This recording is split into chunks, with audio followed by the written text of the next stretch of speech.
very first book that deeply influenced me, did it when I was a teenager. It's called The Magic of Believing by Claude Bristol. Came out in the 50s. I read it in the 60s. I've read it 7 or 8 times, at first from the library.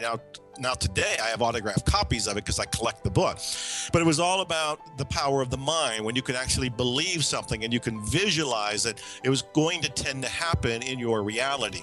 And that was a turning point for me, because it just woke me up to the power that was in me that was untapped. So that's The Magic of Believing.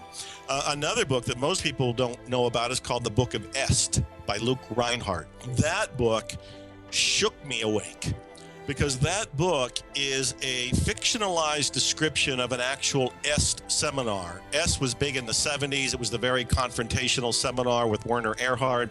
It was called, EST is Erhard Seminar Training, I believe is what EST stands for.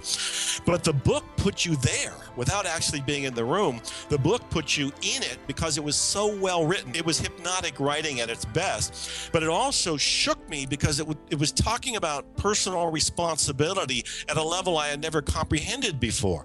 And it was important for me to realize that everything that was going on in my life, I was directly involved in the creation of it, or the attraction of it, if you will. So that book was a wake-up call. I'm glad to be able to say that decades after reading it, I met the author, befriended him, and now I'm the publisher of his book.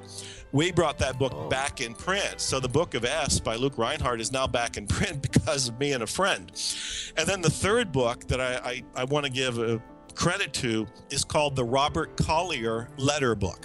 Robert Collier is mostly known as a metaphysical writer, and I read him when I was in my teenage years. But I didn't know until 20-some years after first reading him that he was actually a copywriter. And he wrote this book that came out in the 50s. It was published a few days before he died, called the Robert Collier Letter Book, which was this giant manual of how to write persuasive copy.